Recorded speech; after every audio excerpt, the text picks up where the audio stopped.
Welcome to the most unclean, unhygienic, socially close quarterly distance podcast next to the Joe Rogan Experience. My name's George Weedman, and my two co-hosts are Liam Edwards and Matt Visual. Everyone say hello. Hello. This week, Liam and I went to cons after, 2 years of precautionary diligence, after months upon months of trying to always do the right thing and trying to use our platform to encourage others to do the right thing, after suffering all the loneliness and isolation and the mental health degradation that comes from breaking our social animal pack coding that is written into the body gunk circulating through our veins and our brains, two of the three of us ended up deciding, perhaps maybe against our better judgment, to go to cons. Liam went to Bit Summit. I went to Dragon Con. Matt, did you go crowd surfing at all this weekend? Matt, did you go to a con? No, hell no. But I did hang out with friends. A huge party. It was fun. Yeah. So you still got some of your dosage of the other people's air. Not quite con air. That's a little bit too much for me. Yeah, right it's now. been a while. I'm pretty sure mine was a bit different to George literally sitting in a hotel room with people reading books without masks on. So I did try to avoid the crowds. I did not buy a real Dragon Con pass. I just hung out in room parties with groups of friends that were like 7-ish around people were in there. I saw them. I saw with my eyes crowds. Crowds are happening. It's a little nerve-wracking. I might want to get a test after all this. And there's a certain part of my psyche and my consciousness that just is struggling to decide whether or not I should be anxious about it or not. It's hard at this time to decide how light we should be treating it, I think last week we were arguing over whether or not it's finally time to make jokes about the pandemic. And on further retrospect, I don't think it is. Like, the numbers are not good. Hospitals are filling up in America, and Japan's having a big spike after the Olympic. We literally just got put on the EU's red list. We're doing something wrong for sure. I mean, oh damn! Just young people won't get vaccinated in this country. It's like Bizarro World. Really? I just had my second yesterday. I'm so happy. It's a young people thing? It's a young people thing in this country. What? And the only thing they're scared of is side effects. Japan has a bad history with vaccines. And and side effects and stuff like that. And it is just progressing wildly through this country where young people just won't get vaccinated, and it's frustrating as fuck because they're the people going out and drinking and doing stuff, and they're the ones who will be spreading it the rest of their lives if they screw it up now. So annoying. So happy to have my second yesterday. Thank you, science. That is a different dynamic. You would think that young people who are like in school learning science and also like going through that chunk of their life where they're required to be in an institution with crowds every now and then, like that's opposite of how I would expect it to go down. It's old stubborn people who haven't been in school for decades who are the ones that I would think would be your primary anti-vax demographic. I know. It's frustrating. I don't know. So you went to Dragon Con, right? Yeah. So I tangentially in spirit attended PAX West. Of course, in Kyoto, I attended Bit Summit, but my spirit was at PAX West, and I was on like American time because Costa Golf was at PAX West, and they had to have proof of vaccination and all wear a mask and also socially distance. Was it the same at Dragon Con?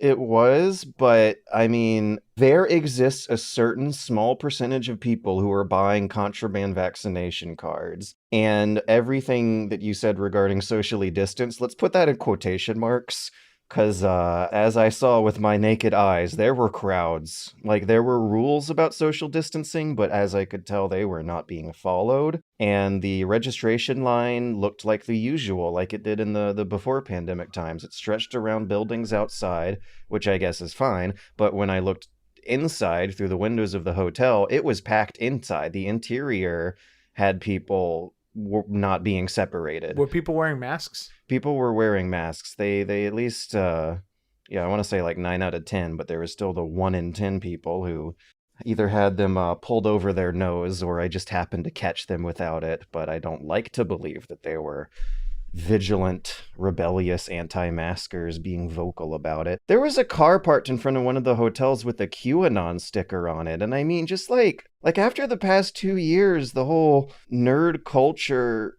real-life interaction scene feels different than before. I don't know, guys. I don't know.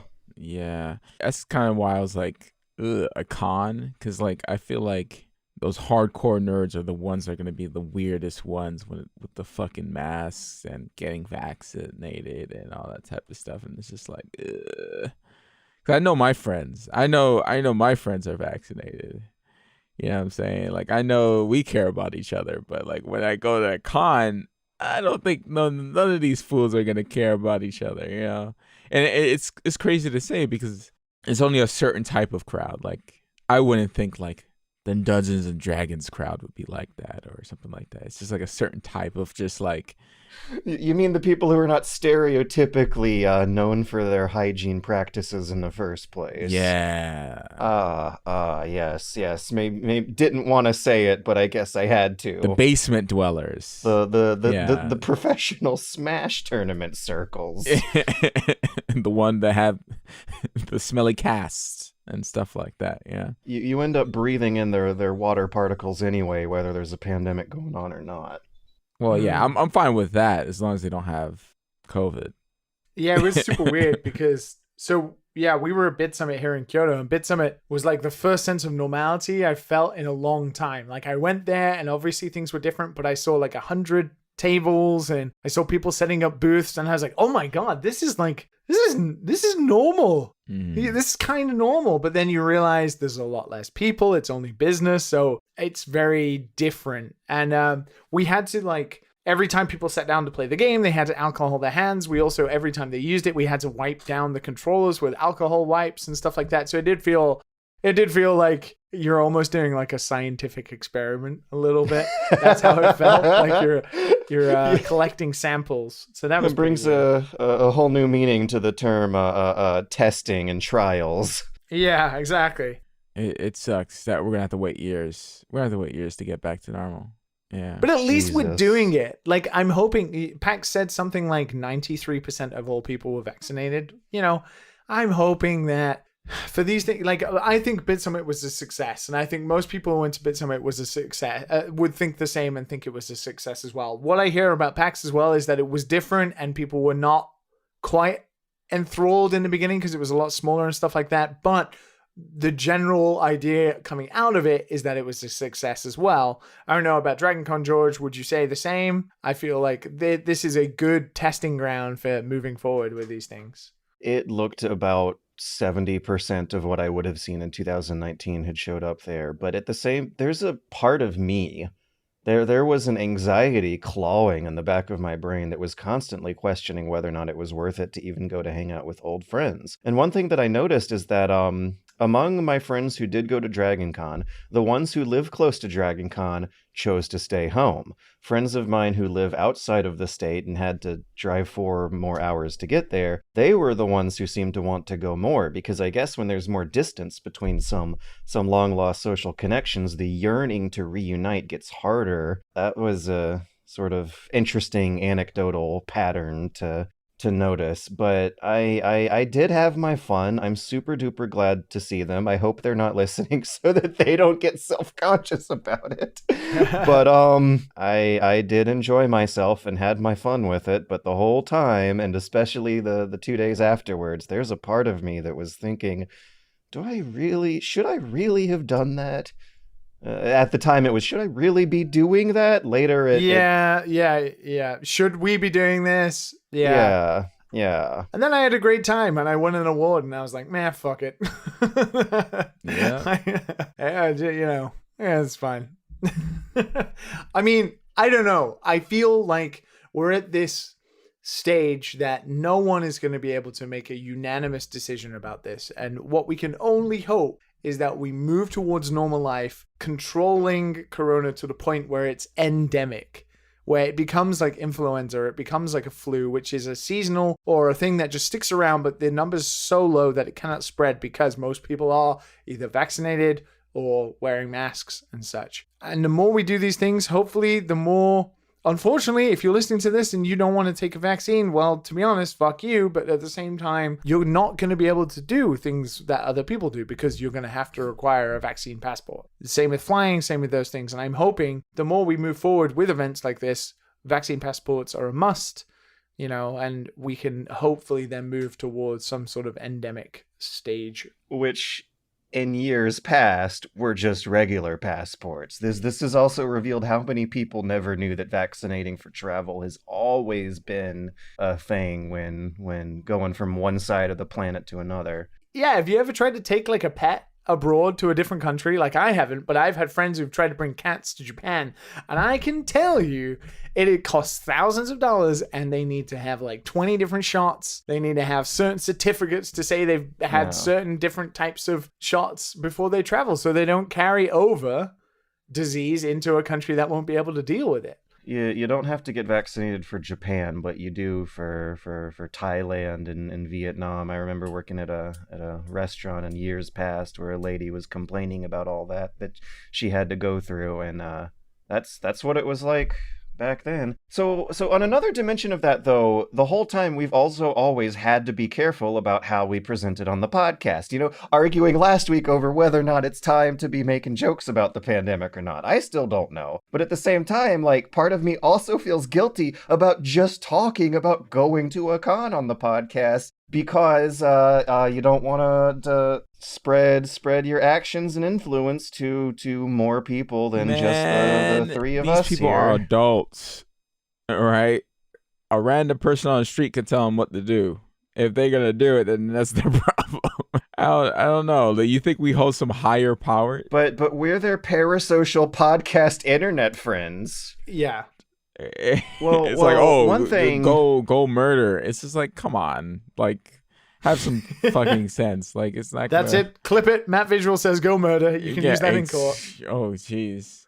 Yeah. Well, I mean, one thing that we were giggling about in the room parties and a bit in my intro here is that Joe Rogan got coronavirus. Because he obviously isn't vaccinated, and he obviously doesn't wear a mask, and then hangs out with shit tons of people. And he spent years projecting that message. Like he actively was spreading dangerous misinformation and got a rich people's cocktail of drugs afterwards. That's like a $3,000 per dosage to feel high and euphoric on steroids for the first few days so that he can go on Instagram and make a video saying, "Oh, I was only sick for one day. I feel fine."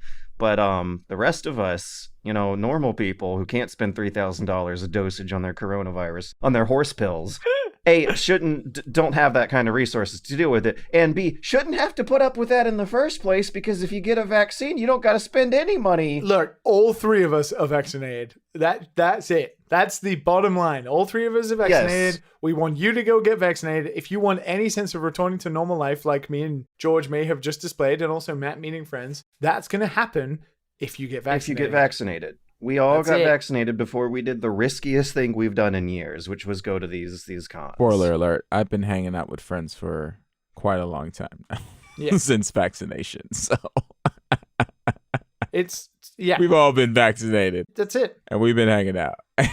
It's just the bottom line. Go get vaccinated. What is crazy as well is, like, if you go get vaccinated now, and we all do, you won't have to get vaccinated again, or a third time, or a fourth time, or a fifth time, because the longer you don't get vaccinated, or, people who don't, means we have to keep having booster shots, and we keep having to do these things to keep on top of it, because it sticks around. Shots. Wait, booster shots? What are we talking about here?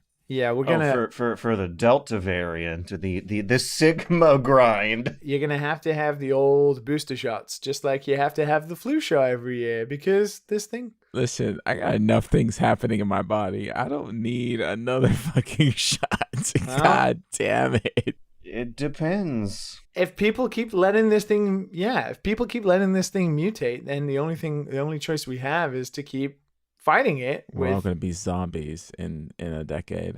Matt, stop it. Implying we aren't now? Look, guys, I did nothing, and so therefore I'm going to I'm going to jump right into this because I did nothing for the past week, of course. But the only thing I did do, and I promise you, I had no idea that today was going to be the Matrix 4 trailer, is that I Wait, watched... What?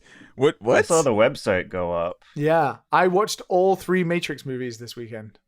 Oh, nice. That is all I did. And I had no idea Matrix 4 was being announced. No idea. Is it just me, or are the sequels, have they like always not actually been that bad? Yeah, okay, so I don't really remember any of the I don't know, the discourse. Was discourse a thing before the internet? I have no idea. Was discourse a thing when the Matrix came out? Because I don't know. Yeah. The sequels always reviewed poorly compared to the first one. Yeah, and well, I was like 12, 13. I thought they were fine. So the first one is, the first one's the best one. That's easy. Yeah. But I actually thought Reloaded was better, way better than I thought it was. Reloaded, the second one, was way better. Yeah. The third one Cool. is shit. Nice. Like, it is. The Third one is shit. It's so boring. It's a lot of Zion. It's a lot of... Zion. I mean, Neo spends like 40 minutes on a train station. It's like, come on. You know, from Reloaded, you've got like the twins and the fight scene and the car chase, and you've got the conversation with the architect. So if CGI, that's just... Yeah, how does the CGI hold up? not great. Were you watching it in like 4K HDR? Yeah, no, it's Like not you can good. see the video game in everyone's faces. Oh yeah. It's so funny how the CGI they use is like actually like almost like video game CGI, and when they turn it into Neo and Smith and they're like the video game versions, it's pretty funny. Smurf. It feels very weightless as well. Like the fight scenes, you know, Neo jumping up in the air, you know, his kicks don't have impact and stuff. Yeah. But it's a good time. And I feel like The Matrix I haven't watched them since I was a kid. So the concepts of The Matrix and the philosophy and all of those things that people thought were like hyperbole when I was younger, like that nobody understood. I now kind of understand, and it actually got me thinking. So the one thing I didn't understand when I was a kid, and I kind of understand this time, is programs within programs having a purpose, and those programs trying to overwrite their purpose to be free from this program. So you obviously have the Matrix versus, you have the machines versus the humans, and the machines control the humans with the Matrix. But inside of the Matrix, you have these programs that the machines have written that now are doing their own thing. And they were written with a purpose, but now they've kind of gone AWOL, right? Agent Smith being the greatest example of that throughout the entire series. It's so interesting to think about like free will and philosophy of like choice, and even Neo as a human being inside of a computer software, like does he have choice? And then, the discussion about he's already made the choice. If you can predict the future, are you making a choice? And will that happen because you've already made the choice, blah, blah, blah, right? Oh, that's just like Loki. Interesting. I didn't watch that, but I heard it was a lot about time travel, right? So, different dimensions.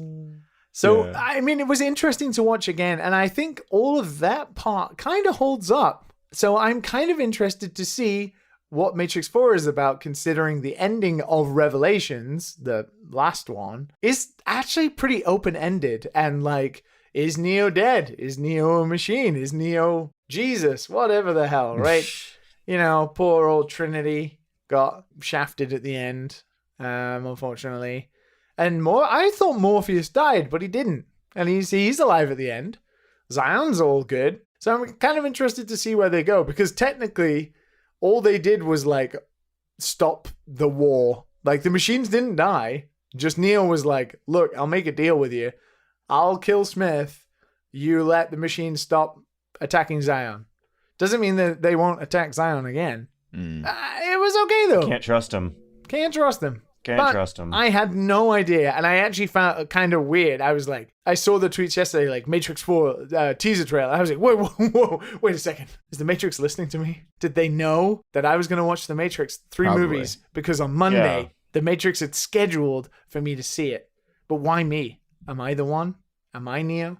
the website taps into your local clock system time to be That's like, you believe it's 10:30 in the morning Eastern and time, it's like but to the dot, and it's like 10:32 p.m. and you're like, oh my god, it knows. and I'm wondering if they're gonna try to do a big dramatic transmedia marketing campaign like they were doing all throughout the original trilogy, with like some good games, some mediocre games, but you still got to play the games to understand where everyone comes from. Well, I'm already slightly disappointed that I saw the teaser trailer and I saw Keanu in it, and he looked like John Wick, and I was like, Oh, I don't think I can watch that with Keanu being John Wick. That's like two different characters who don't mix. yeah, young Keanu looks bright and limber. Old Keanu looks like he's sitting on a bench eating a sandwich sad. No, but even then, like when he's young Neo, it's just about short hair and being clean shaven. He doesn't have a beard. He shouldn't have a beard. He's Neo. He's meant to be as slick as his leather jacket. So, even if he is 50 or whatever, right? He could, clean shave, not have a beard, cut his hair. I'm not really a big fan of the idea.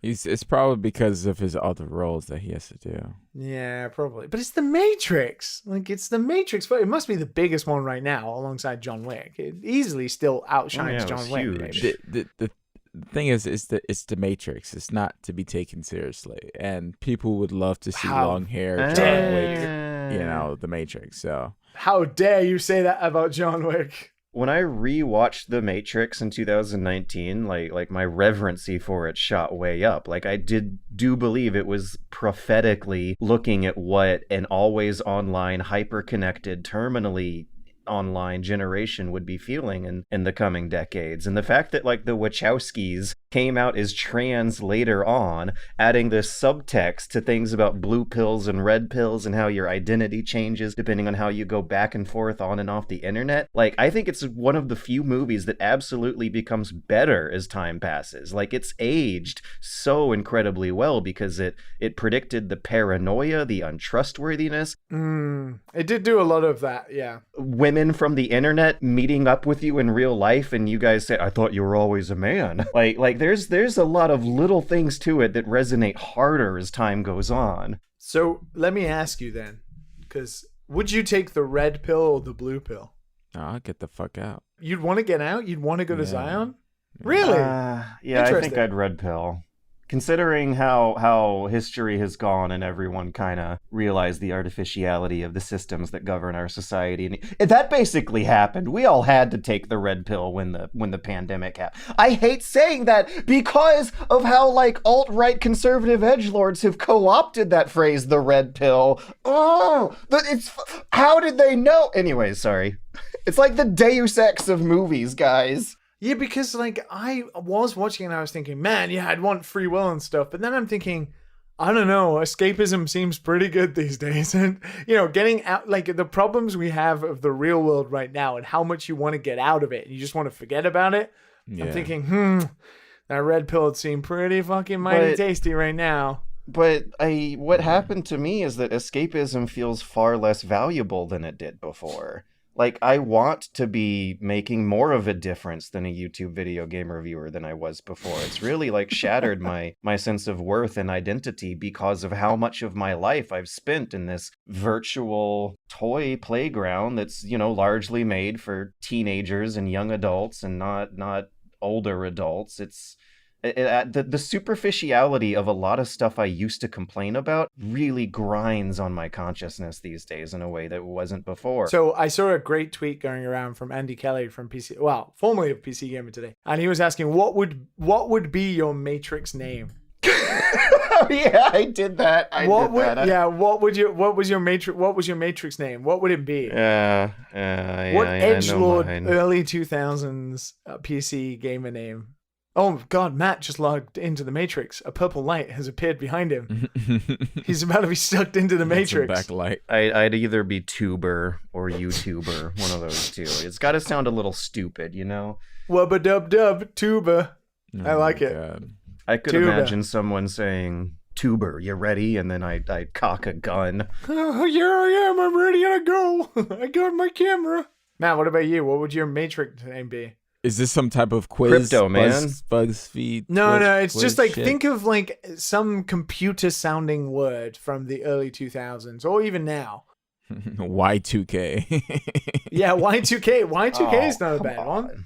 That's not bad. It's a little too many syllables though. Like Y2K. Matrix names are like quick one breathers. Like Trinity. Trinity's not. Yeah, never mind. I stand Morpheus. corrected. No, fuck off. I'm just gonna go and turn my phone on silent. Watch me like answer the phone and then I just disappear. Man, you could be like videographer. We got the videographer. Because, they all have like the something. Like the Frenchman or the keymaker, the oracle. My God, man. When I watched that, it was a different world. The camera guy. I am kind of enjoying everybody being back into the Matrix. It's kind of funny. I don't know what mine would be. It'd be something like video game development related, I guess. The one I came up with was merge conflict. The gamer. Hey, that sounds intimidating. The merge conflict. I'm a designer who creates problems for programmers. The merge conflict. Source control. The curse. The cursed. The golf man. The golf man.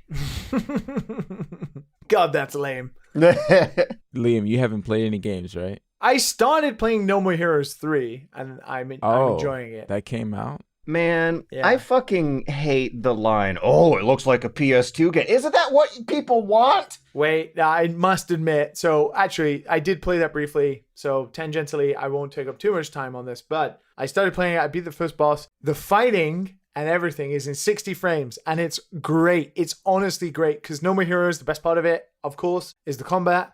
Alongside Travis Touchdown, still a great character. But I did get to the open world. Oh boy. Oh boy. It's not good, and there's no excuse for it. I'm sorry, Suda. I do love you. Well, I will be avoiding had that to be one. able- Speaking of a different world, that sounds just like 2006, man. Yeah, I know, Anyways. but if you like No More Heroes, you're going to like this game. But man, the open world, just trash it. Nobody cares. Nobody cares. It runs at 12 frames a second. The mini games are boring. The Santa Destroy has no people living in it, so why would you ever give a shit about saving it? Like, remove it. Just let me fight the bosses and fight through my way through to the bosses. Like, the combat in the game is great. The attitude is great. Just, God. So that's it. I turned on my brand new spanking PlayStation 5 once so far. What'd you play?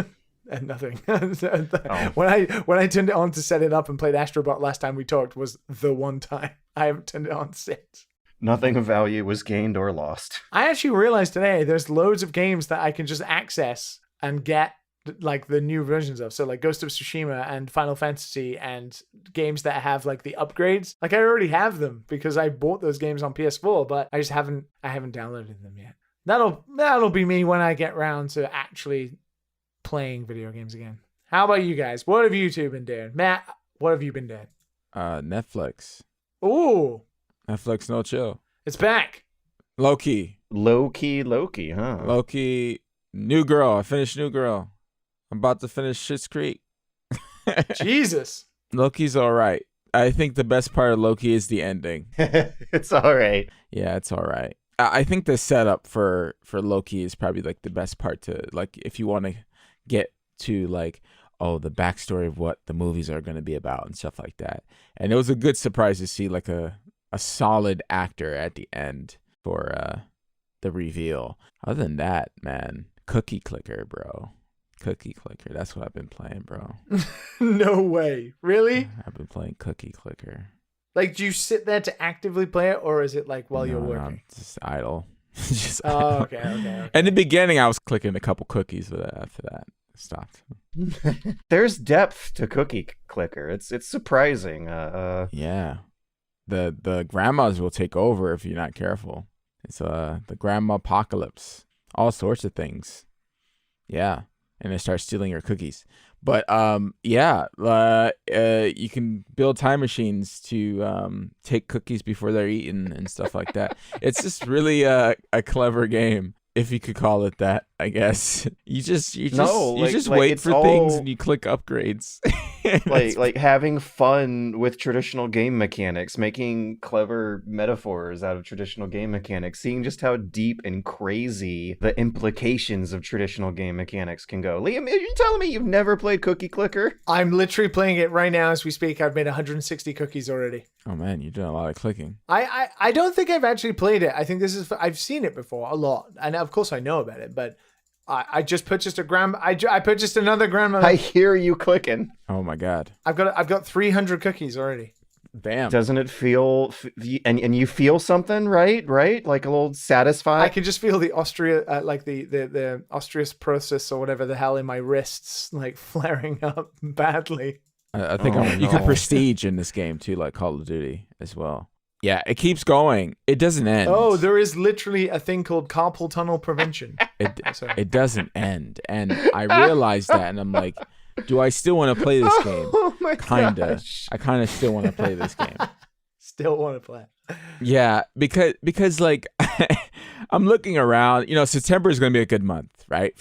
For games, right? Yeah. But Yeah. Death Stranding 4K. Speaking of things feeling normal, yeah, before September, shit sucked because there's not much going on. It's not much going on. So I tried a couple games. I was like, not really hitting the spot really. Have you guys felt that where you just like you look around and just you see a wasteland of just nothing? oh, every day of my life. Yeah, I tried to Yeah. squeeze as much juice out of some of this Steam list that I see, but Juice those cookies. yeah, I don't really see much going on. It looks quite different from how I remember. The official Steam version of Cookie Clicker looks even crazier than they could have ever dreamed of from the almost barely not text-based version I was first playing years upon years upon years ago. I'm definitely in that hole now, Matt. Like I'm definitely Yeah, there's nothing that's inspiring me to like pick up a controller and play something. yeah. And I don't really know what's on the horizon that's going to pull me out of that either. I thought No More Heroes 3 was going to do that because it'd be like, great, the PS2 games I loved, the GameCube games I loved of that era, it's like back again. But I'm having fun, but yeah, it's not like the best thing. And of course, got a PS5, but I want to play Demon's Souls, but I haven't even started that yet. I don't really know. I'm hoping Tails. I'm hoping. Do you see the reviews that just came out like literally 40 minutes ago? Please tell me they're not bad. They're all 9s. A Thank- Tales game got Nice. 9s across That the board. means it's good enough to play. A Tales game. Speaking of the GameCube days coming back. What the fuck? A Tales game got 9. I mean, the action looks pretty fucking good. So I was just like, at least it will hold my attention for a few nights after work, right? Yeah, maybe. Did you play the demo? No, There was a demo, right? I don't know. I'm on the Steam page, but I don't see any demo. I think it was a PS4, PS5 exclusive, actually. Yeah, I don't really care to fucking use my PS4 for that shit. 4 to 5 on Eurogamer. That is pretty fucking cool. The Metacritic is only 78 right now, but that is bolstered up by a 9 out of 10 from Silicon Era. It's actually, no, it's just getting pushed down by one outlet, CG Magazine. The one that nobody knows. Thought it was a 6 out of 10, but it's... well, since it's still brand new, there's only 5 of them. So that average, that one bad review is really bringing it down this hour. I'm kind of tempted. I'm kind of tempted to play it. I think it's going to be on Game Pass day one, I think. Don't quote me on it. Okay, I'm going to double check that. Coming to Game Pass on day one, says Reddit. Tales of Arise. Oh, okay. It's like leaked information, so we don't know. 'Cause if it is, Yeah. then bada bing, bada boom. When is it out? When is it supposedly out? 9th, man. Oh, Tomorrow. okay, right. Tomorrow. Damn. Tomorrow. Damn, son. Yeah. Damn, son, I'm going to play myself an RPG. Yeah, I'm gonna enjoy that quite a bit. Hopefully, it's not like all the other Tales games. I've gotten so far in like 2 Tales games that I'm a little embarrassed to not finish a third one. But we'll see. Too embarrassed to play. Too embarrassed, yeah. What was the Tales game? No, so I finished Tales of Vesperia and Tales of Symphonia, but I watched someone play all the way through. Oh, one of the PS3 You ones. finished it? You mean years ago? I feel I finished Symphonia, and also Vesperia. I literally watched someone play through all of Tales. Oh, what was it? One for like the PS3. Xillia, one with the fountain that spews poop water in the beginning sequence. Oh, yeah. Tales of Xillia, yeah. Xillia. Tales of Xillia. I watched someone play all the way through that for some reason. Someone I moved into a house in Cardiff in Wales, and I was there for like a month. And Wales. I watched this nerd play all the way through it. If it's just a little bit better than Scarlet Nexus, just a little bit better, I think it's worth finishing. It just has to. The story just has to be just a little bit less anime, just a little bit less tropey. I don't remember any Japanese high schools in the Tales games I've played, so they already get points for Scarlet that. doesn't in my have a book. Japanese high school. When do any of the Tales games have a Japanese high school in them? Well, they're all like medieval fantasy. I'm okay with Japanese high school. I finished those games. I bet you fucking are. Persona is like the best fucking JRPG I've played in years. I'm just waiting for 5 to come out on PC, but I'll be waiting for a long time, but it's okay. So just cookie clicker, huh? Yeah, because there's nothing else, George. It just so happened that Psychonauts 2 just randomly came out, and I'm like, oh, okay, yeah, I definitely have to play this. Yeah. I'm really looking forward to Psychonauts 2. I do want to do that one, hopefully before the year's out, but we'll see how that goes. It's free. But yeah, I'm not feeling the Wasteland right now. Not right now. I was feeling it like for a lot of last year, but I'm going back to Subnautica Below Zero. I'm gonna make a video about that before the week's end, and then I want to get into some newer stuff from later this year, like Yeah, George has been on a video high. Good job, George. yeah. Well, I have, I think, Eddie to thank for keeping me awake. First mention of Eddie on today's podcast. 40 minutes in, new record. Well done. Oh, wow. Well, it's like when you get a dog, every day is some kind of weird adventure in a way that it wasn't before. I was telling you guys about this in the Discord yesterday. I might as well share a fun, weird story with the public, and that is me having to like squeeze his poop into a What tube the yesterday. Fuck? I took him to the vet, and they wanted to schedule a follow-up for the next month afterwards, which was yesterday. And yesterday was a very dreary, rainy day where it was thundering and raining all day, and I had to take him out in the rain, and the vet wanted a fecal sample to run tests on his poop, make sure his poop is okay. Because he had digestive problems and was vomiting for a day over the past month. I'm sure he's fine. The vet wanted to make sure everything was fine, and as it turns out, everything is fine. But anyways, yeah, like it wasn't a big deal. It wasn't that weird in the grand scheme of things, but just like something I've never wanted to think about before that I had to do in order to make like another living creature live better here on planet Earth. And that meant picking this guy's poop up and like awkwardly carrying it through the building and up the elevator and trying not to have any awkward poop conversations with anyone. And then getting in the bathroom, putting on some surgery gloves and some goggles and taking it out of the doggy bag into the little sample tube that they wanted me to bring. The stool sample is what the vet world calls it. Then when I got to the vet, I had to occupy my time, so I ended up taking a jog in the rain. I got trapped out in it was a little minor mini adventure. like a unique daily challenge, basically. Stuff like that keeps you just like reminds you of weird things there are to do in life that I don't think I was feeling at all last year. But yeah, this weekend I had to bring Eddie's poop to the doctor. I also was eyeballing a few free weekends that were going on. Hood, Outlaws, and something or other had a free weekend. I've been wanting to try that out. I don't think I'd like it, but I've always been curious. And I missed it because of Dragon Con. But when I got home, Paradox Interactive was doing a free 24-hour period for a city builder they made that I have had some mild interest in called Surviving Mars. And so I played Surviving Mars for a day. How was it?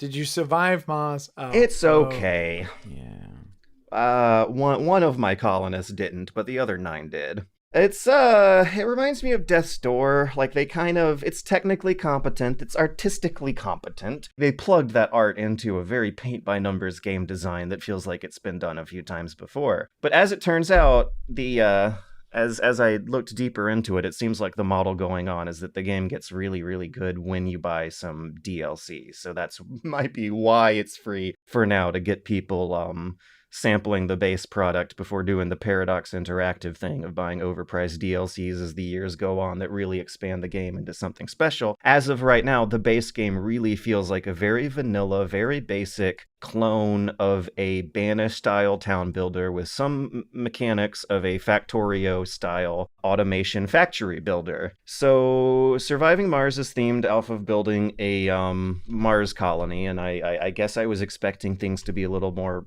harder in terms of the science and the edutainment going on, but it's kind of not. You have to go through some steps that seem to tickle the edge of thought out science fiction concepts. You have to make sure that your colonists have food and oxygen and water, and you build like moisture vaporizers that harvest atmospheric moisture from the air, or underground ice wells that you can drill down into and tap into. For food, you have to make sure that there's enough space in their dome habitats for vertical hydroponic farming. But so far as like the oxygen harvester goes, I don't know if they really thought out the science behind that one. You kind of build a building that costs metal or computer chips or something that's basically an oxygen generator. You spend some resources to get a little trickle of oxygen coming in. And they also seem to just have this like lack of personality to a lot of the town that you're building. I feel like making sure that you can look at your town and appreciate its aesthetics in some degree is important for a town builder. And whatever bases you're going to be building on Mars here are going to be ugly. Most of the time, you're not looking at people. Are they like bubbles or stuff? They're bubbles with white painted buildings inside, and then outside the bubbles are places that basically look like an ugly factory by the side of the highway on your way through New Jersey. Before you get people to live in your colony, you are going to be managing drones, who are just little cars that go back and forth and build buildings and collect metal and stone for construction materials, and there's no personality to them. Afterwards, you do get some dose of personality when you are allowed to fly in your first resupply rocket that has a load of colonists on it, and you like shuffle through their job applications and try to make sure that only the wealthiest space tourists and smartest, most qualified scientists are the ones who touch down, and you're tasked with making sure they're sustainable enough to have babies and have another generation grow up, which means you also have to make room in your tiny dome for schools and playgrounds as time goes on. Maybe on day 2, some more interesting decisions would have to be done, like, oh, do I destroy this community's farm to make room for a school? But I wasn't getting any of that in the first one. It was mildly difficult. There's a little bit of a survivalism, life or death sort of problem facing these colonists, but it was like easy and smooth and a little thoughtless. I did use the word non-stimulating for Death's Door, and I think that's kind of sort of the problem I was having here with Surviving Mars.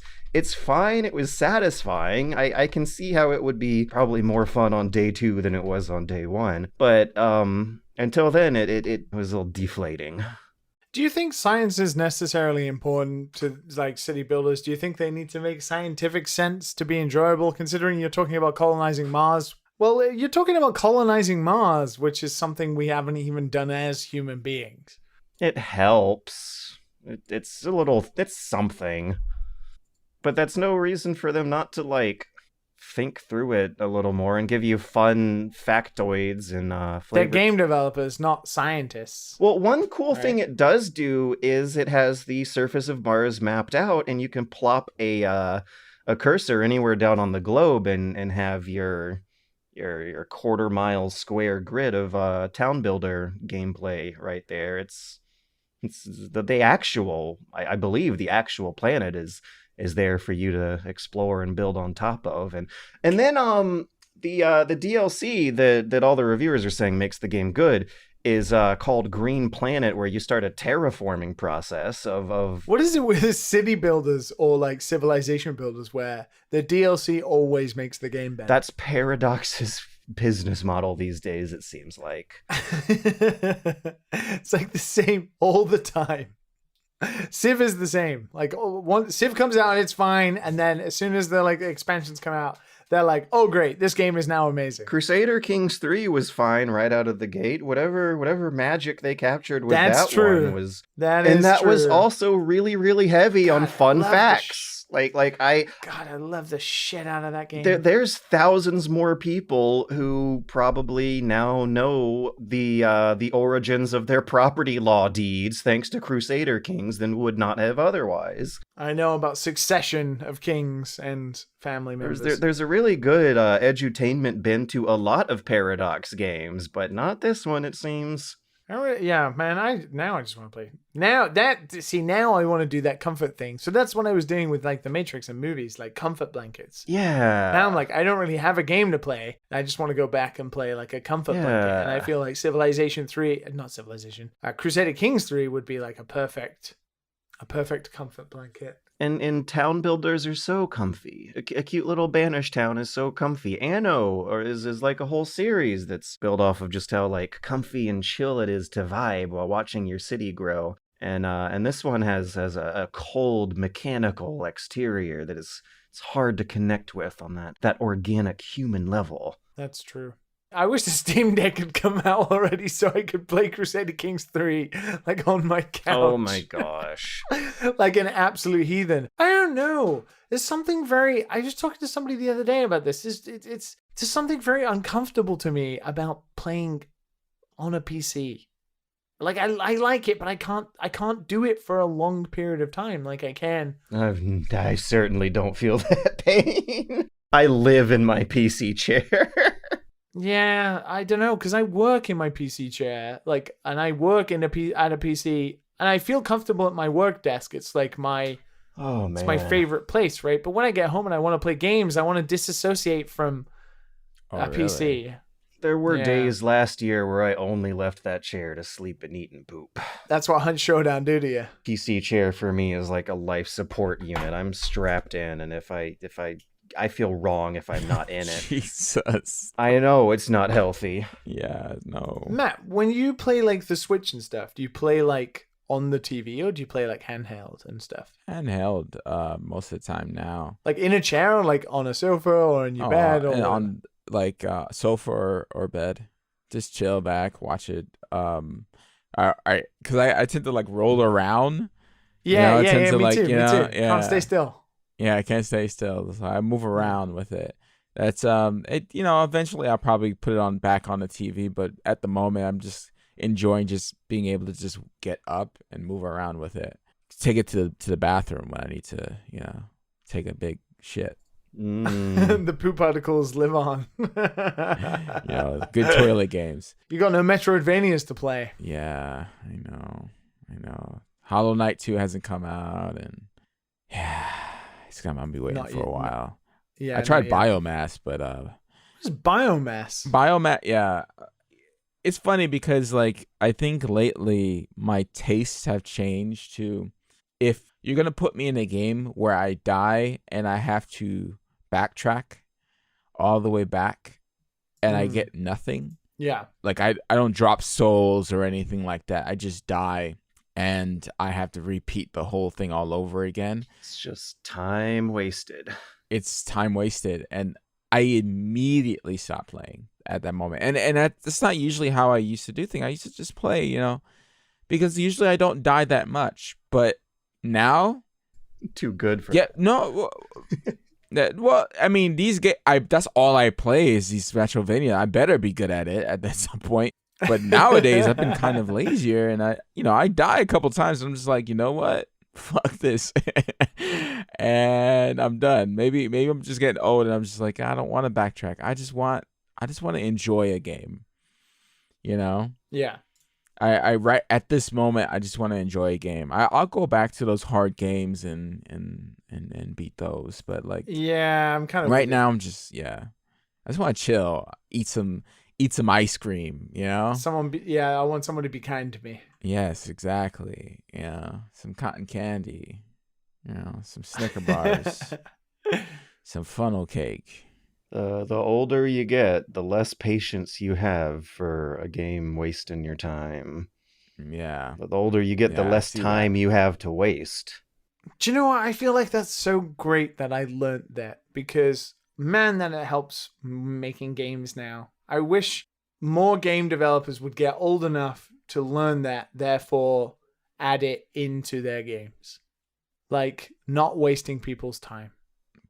But your games are roguelike.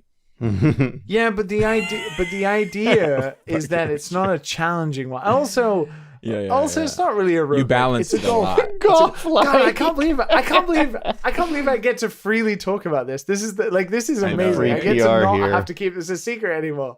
Yeah. No, it's a golf like, so you take your sweet time. I think the thing we're going for is that when you play 18 holes of golf, you haven't finished golf, have you? You don't go home and you're like, I completed golf, fellas, I've done it. Yeah. Right? It's like you can play again. But there is this ongoing like progression thing. Spoilers. We added a thing into Coaster Golf literally this week based on feedback, which is you can hold the left stick now and you can fast forward all of the animations. You can also fast forward when the ball is in the air. Yes. Because you should be able to do that if it's your choice, right? That's- Like if you want to Skip do the that. summons. It was a little slow. I can tell how it will get slow after Summon a while. animations, Okay. they're only cool the first time. Yeah. Yeah, exactly, right? Our animations are, I'm biased, Pretty but cool. they are great, right? Yeah. They're great. But understandably, if you're going to be someone who plays this game for 20 to 30 hours or whatever, and you're playing it on a Switch, you just hold the left trigger down and you get to fast forward all of the transition animation and stuff, because it makes a difference. Even me testing it, like I only have so much time in the world to make levels, and therefore testing them means I only have so Also, much time. just having something to press feels good. Like, did you read the Yeah. bit in Jason Fast Schreier forwarding things is super fun. in Blood, Sweat, and Pixels, where like BioWare was in this fierce argument over whether or not they wanted a roll button, because it wouldn't do anything to combat, but it would just give you something to do on the way from A to B. Yeah, it's why in Coaster Golf you have a cart on your map. Why would you select icons when you can drive, right? Why would you do that when you can do something else? I wish more game developers would get into the habit of understanding that some people don't have 50 hours, and I also don't have like even 5 hours to go through your tutorial, right? And understand certain things. I want to get into your juicy parts immediately. That's why I respect No More Heroes 3, because man, that game starts off like immediately in it. It gives you like a mech suit within like 10 minutes, and you fight a boss within like literally about 8 to 15 minutes of the game. And you've already fought a boss. You've already fought loads of enemies. You've already had a mech suit. And I'm like, fuck yeah, I want to play this game. I want to play this more, because the first hour of that experience has been action-packed and full, right? I understand that doesn't lend itself to every game, but there's something about not wasting my time. You only have me. Like, it feels like every player is precious now, and you only have me for this amount of time, and I am going to move on very fast, because if I'm not going to play No More Heroes, I'm going to play Demon Souls, right? And which one of you is going to get me to stick with you? And if you're going to talk to me for like an hour before I even get to press a button, You're talking about the games, not us. yeah, no, I know, like, you guys also only have me, so no, it's not got to that stage yet. Yet?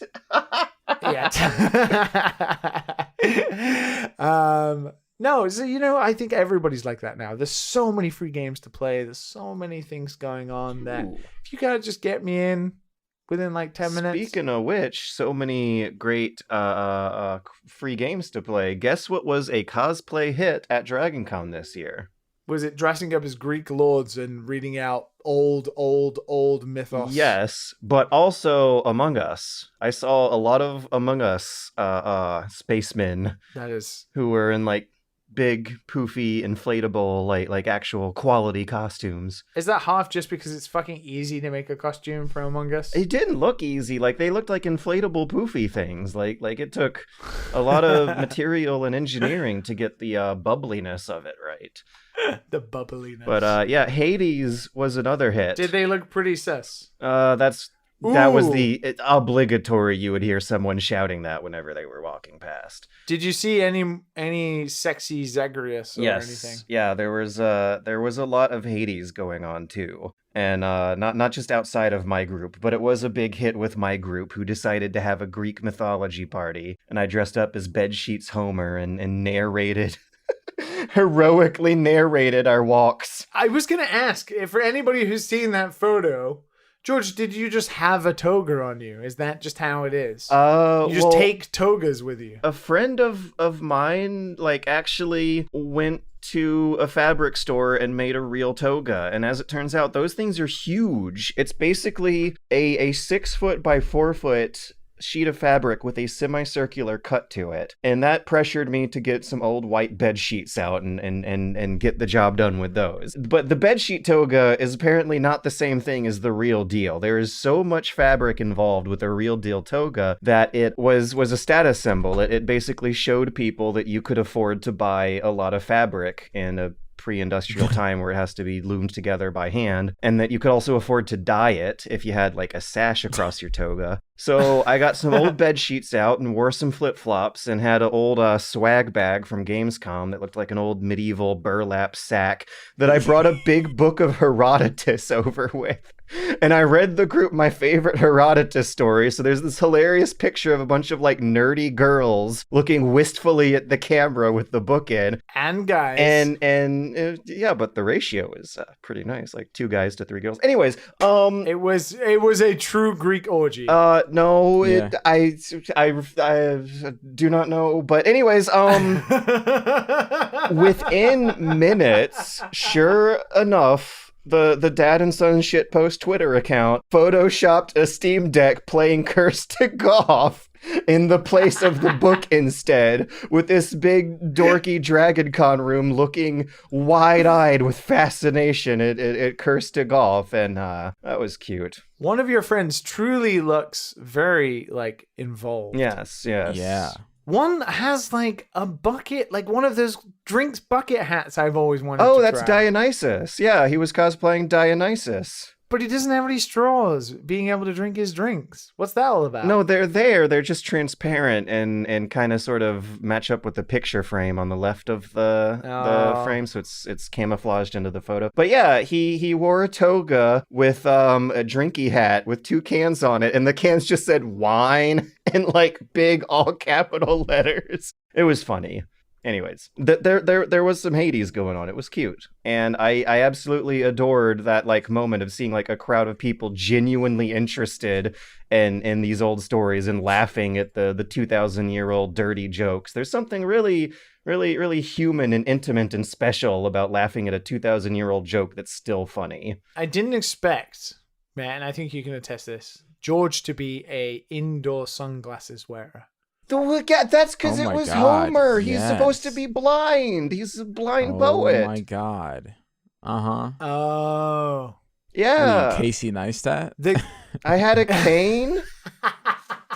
No, but the cane doesn't look like a cane. It's kind of just it's not close enough to you in the photo. Well, I'm gonna send you guys another one, and I'll post a link in the description for it that shows a bit more of the crew, with me as Bedsheets Homer in the background, waving my cane up to the heavens to invoke all of the stories they're representing. There we go. Look at that choose your fighter picture right there. Yes. Oh, my nipple's out. Oh, we see George nipple. Oh no. Oh my God. There's a nip George slip. nipple.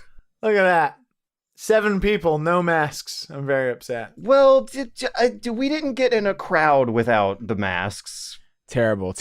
You're a judge, George. Terrible. Yeah, your hypocrisy. Oh my knows no God. bounds, Homer. Despicable. Downhill Yes. from here. Disgusting. YouTuber caught in hotel orgy with no masks. I was. You gotta. You have to have the orgy with the mask guards. Oh wait, this just in. Something worse happened in the game industry. Let's talk about that instead. Oh, nice.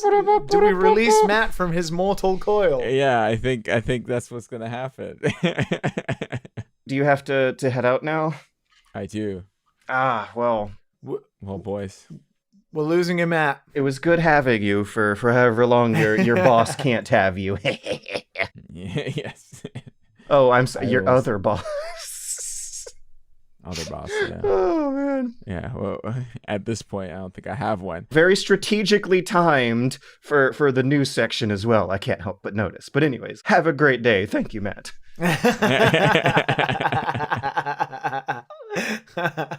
So Matt's probably very grateful that he's not here to do these this week. Something happened last week that we did not have time in our 1 hour death punch to go over, and that is that China is China is saying that there is a curfew for kids playing games most of the time. There's a new 3 hour a week rule that is also only going to be playable on weekends. You get 3 hours. If you're a kid, if you're under 18, you get 3 hours a week to play video games on Friday, Saturday, and Sunday for 1 hour per day. And these are new government rules being mandated out of Beijing, but without a real, a lot of details, at least being shared in the English language media about how they're going to be enforcing this stuff. Yeah, so that was my only question. My only question of this is, I'm imagining it's mostly predominantly aimed at online gaming, for a start, because China obviously has rather a large issue when it comes to online gaming. But how the fuck are you going to enforce, is single player gaming so dead that they don't even care about people just playing single player games? I think it's the kind of case where it's more about the message than how well it can actually be enforced in practice. Because China does already have a system in place that's a hell of a lot more restrictive than what you're used to, where you were tying your online ID to your government ID. And I remember back in a couple years ago when I was doing a video on age ratings, I was not able to make it past that system. You need an ID to be able to sign up for online Chinese games to be able to play them online. But there's also such a big gray market of everyone's seen the hilarious box art ripoff covers, right? Of Resident Evil 2 pirated copies in Chinese markets that'll in order to circumvent the rules over not having blood and zombies and violence on the covers, we'll have a hand-drawn picture of a police officer saying, "Unlucky rookie's first day on the job." Those are totally disconnected from the zeitgeist. So I'm wondering at the end of the day, how much of a punch this really is going to be to the Chinese game market. Because if they could enforce this for single player games, that's a lot of money lost. I mean, ultimately, I buy a lot of games, and if I get 3 hours of gaming a week, that'd be 2 hours more of gaming a week I get now. But what another dimension to the story that really, really weirds me out is how much positive support you see for this in varying degrees of online communities, no matter the language they're speaking. Oh, right. Well, I was going to say, the Chinese language support, I would imagine. And on SEMP, there are English language comments that read a little fishy, but when I was talking on the phone with my mom about it, she sounded like a little weirdly okay with it. And I saw some Facebook style old man with their real name on the internet comments on a local news website reporting on it, who was also saying things like, China finally figured out the poison ruining their next generation. American kids are gonna grow up way behind after this becomes effectual. It's weird seeing positive support for this in places you wouldn't expect, and it's also weird seeing some of the propaganda bot style effects happening on English language Chinese news websites too. Yeah. Another thing to keep in mind is that as much as people will want to decry this as being an authoritarian communist government with the authority to micromanage their kids' lives, this happened in South Korea before, first. No, they recently canceled the laws of similar curfew rules that got into effect after people were like playing StarCraft to death in some cafes over there. But the same week that China released these new rules for an online youth curfew for gaming, Korea canceled theirs because, as it turns out, none of the companies were participating anyway. They had a hard enough time enforcing it. And one really interesting and weirdly inspiring thing the government did in response was take the funding they were using to develop the enforcement software to instead try and teach kids more media literacy classes in the public schools, which sounds up my alley. I want to teach kids media literacy. So you agree with China? No! What sounds up my alley is the media literacy courses and reallocating government funds from childish software no one uses to public education instead. Ever since the entire country of South Korea protested a corrupt government president joining a cult or taking orders from the cult, you hear a lot of good news out of South Korea. It's strange as an American hearing a government do things that it's supposed to. It definitely feels like an Asian thing, because even in Japan, of course, video games is like Japan's greatest export, but even here, nobody is a fan of like children playing video games. It's like otaku culture is frowned upon, as I've talked about many times. It's such a weird dichotomy of like, well, we sell it, we make it, makes a lot of money, but we won't subject our children to it. And if children like it, we'll call them funny names and therefore try to push them away from it. Oopsie whoopsie, we have a mental health crisis. Yeah. Wonder how that came about. Who'da thunk it? Yeah, shaming people for harmless hobbies it sucks. But is it harmless? No. I don't know. I don't know anymore after Hunt Showdown. I feel like we're at this weird stage where gaming culture is doing a lot for the world in both negative and positive ways that don't stem just from playing games, but is the entryway. And a lot more people are aware of how blurry the line can get between gambling and traditional skill-based gaming. Yeah. And how in the gambling industry they use the word gaming to refer to themselves, and how even something like Hunt Showdown can still dig into psychological tendencies to keep people playing forever. That's how the conversation with my mom went. It was like me trying to explain to her that throughout most of the history from 80s and onwards, video gaming has been a very different world from like video poker at the gas station. But that nowadays that line is blurring, and that's probably what a lot of Chinese authorities, the fear that got tapped into them when they came up with these rules. Well, I mean, China isn't just doing that, right? China also just released, I don't know if it's specifically a law, but like a mandated measure to males who do not look masculine enough are not allowed to feature on TV. I think this is in direct contrast to like K-pop stars in Korea who are becoming significantly popular in China. And also. Supposedly the popularity of K-pop was one of the reasons why the government cares less about them playing too many video games now. Is how much access they have to streaming videos on their cell phones. Webtoons, which Matt got into earlier this year, are like another big pillar of Korean pop culture exports that are happening these days. Yeah, and yet they're still, democratic and capitalist, but pornography is illegal. Weird vices like that are illegal. They used to have childhood mandate rules. You can try to think that this stuff won't happen here, but every fucking month in America especially, it's like constantly being reminded that yes, draconian authoritarian rules that sound a lot like a communist dictatorship can indeed happen in America, like the new abortion law passed by Texas that bans abortions after 6 weeks, and also like more unprecedentedly for the United States, set up a tip line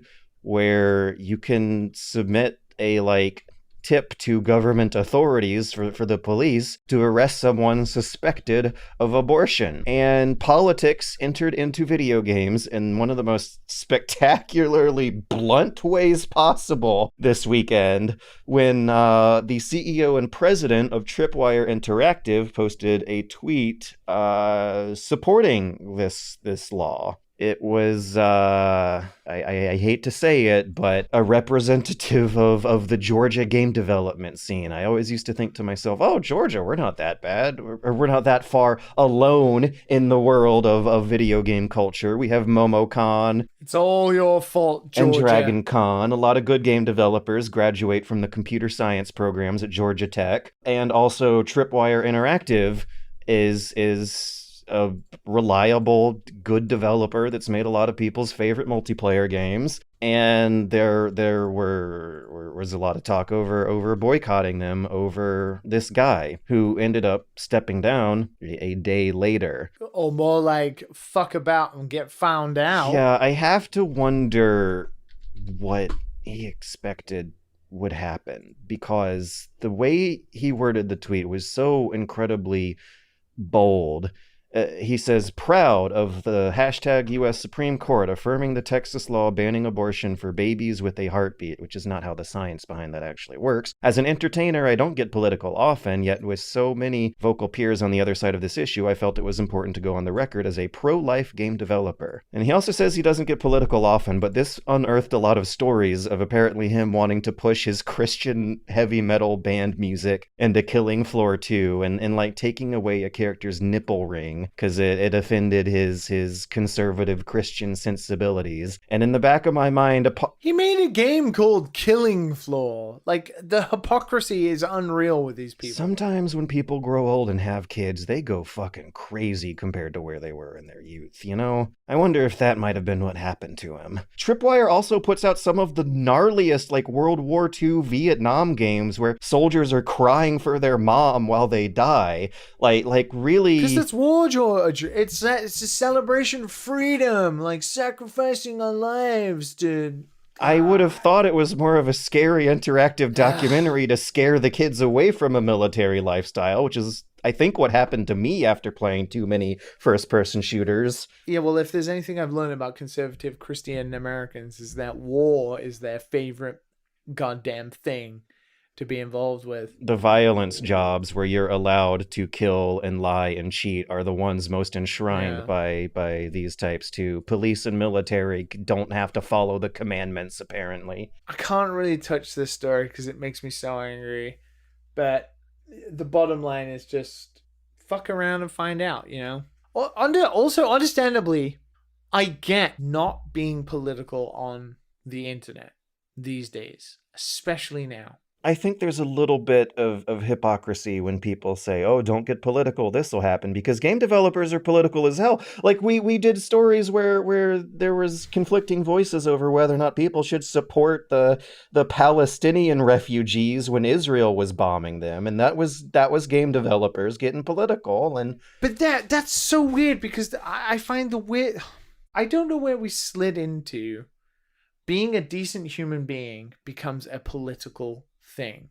And I don't know if it's always been that way and now I'm just an adult, and when I was a kid I was just naive to think being a decent human being was to just be a decent human being. But now it's all politics. If you say we should support, this, let's take Afghanistan as the most recent crisis in which, tragedy has befallen an entire country. And it's a politicized thing to even say, we should be helping Afghanis who want to leave the country, or people who've helped America and the UK and Australia in the war, and interpreters and such. And, people are arguing whether or not we should bring these people into our countries. It's like, are you fucking crazy?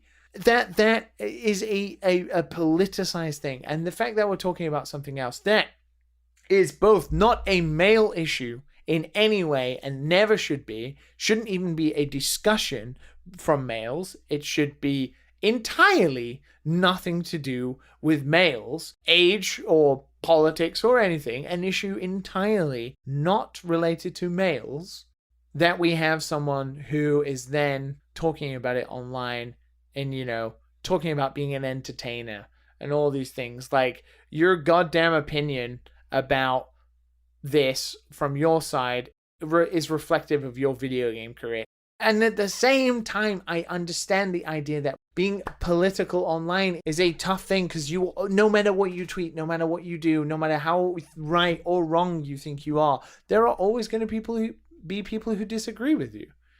And on this time, he, of course, is on the side of intense disagreement from the majority, in my opinion, very rightly, because fuck that opinion. It seems brazen, and I do have a hard time wondering what he thought would happen, because in American politics, this is where a lot of the conservative side of the debate absolutely went off the rails from the 70s and onwards once abortion got legalized. This is the most divisive issue of them all. I understand it depends on the country, but in most other countries it's not as divisive as it is in America. But from the 70s and onwards, a lot of older people who haven't been in school for years and don't know the science behind it have been genuinely convinced that it's murdering babies. And that is what you will see the discourse referred to. So it carries incredibly heavy stakes and consequences for both sides of the issues, to the point where, like, how did he not know that there are a lot of issues game developers freely get political over? This is the one that you never have seen them cross before, you know? Like this is where the line gets drawn, is in America, at least, is on abortion. Like, it's an unspoken rule. You don't bring this up at the family table. You shouldn't bring it. If you have, as crude as it sounds, if you have a penis, you don't have an opinion that matters on it. You don't. That's it. It's that simple. You don't. You just don't. And to think that you, as a video game developer, your opinion matters in any way on this topic. He's also a leader. He's the president/CEO, which means he is in charge of a company that is a part of millions of other companies in an industry that's full of millions. He has a say in their healthcare insurance, is another weirdly American dimension to this problem, is that he's providing healthcare insurance when he's exposing an incredibly biased and gendered perspective on the healthcare policies of his staff. Yeah.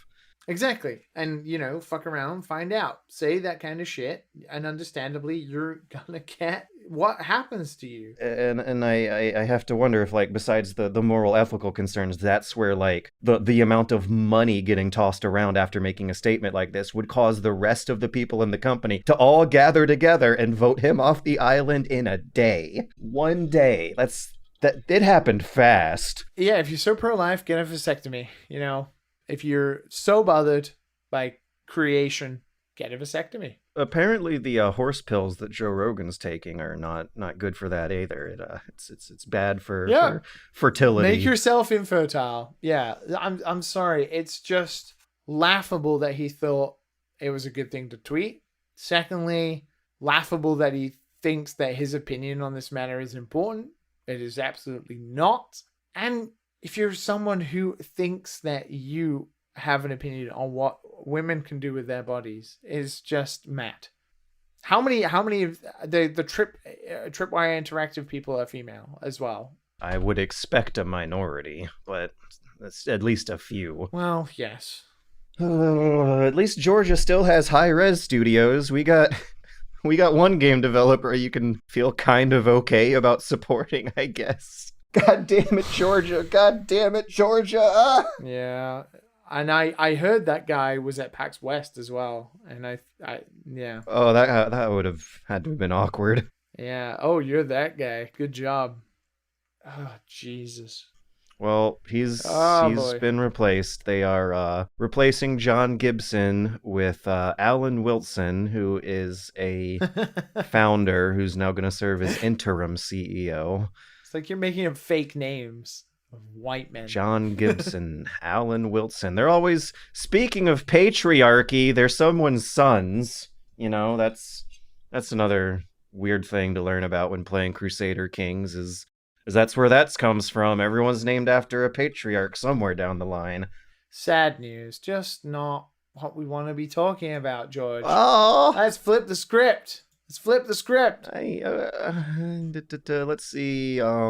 What do our blessed humans who follow us into the anointed light? We got those, but I just want to extremely quickly say one good news is that Valve has won an appeal over a silly lawsuit involving putting buttons on the back of a controller. That's cool, right? That's cool for them. That's cool. That's all. Just, wanted to have a little bit of one positive little sprinkling into the Not really sure why that's negative. positive, but Wait, what? I'm not really sure Because why. it would mean that more people are able to make controllers with buttons on the back, because buttons on the back are awesome, and Corsair's been holding on to a patent regarding how exactly the springs and levers got to be placed. Every time Microsoft makes an Xbox Elite controller, they have to pay a licensing fee to them.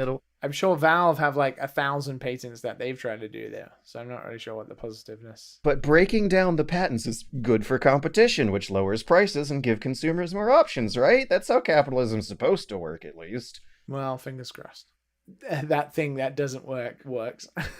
Listener questions. Submit them to Yay! Positive. dadandsonspodcast at gmail.com. We'll have to see how positive they get because, with George Brain will filter everything through a prediction of... This week I realized there's a lot more of you than I thought there was in the world, and you're all fantastic. Oh, you're talking about the listeners. I thought you were talking about George. No, I mean that there's enough George for me in my life. The first question is specific to Liam, though. A user who simply goes by the name of Blue said, "Hello, Blue. Specific to Liam, if you could take George and Matt to any football match in Europa, and no, you cannot pick Manchester City, where would it be and why?" Oh, interesting.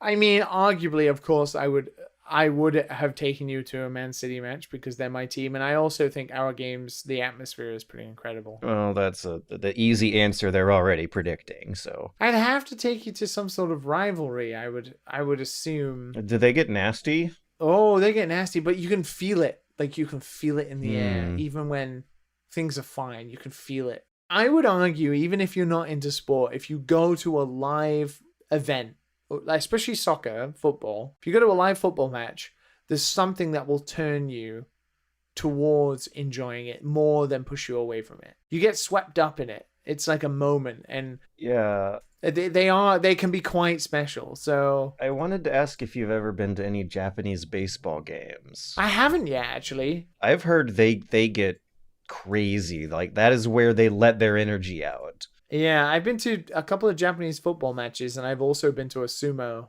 Oh, yeah, I've been to sumo. I can't say that was the most entertaining night of the trip. Yeah, it's not that great. It's so expensive, and it's not that It great. was kind of a tourist trap.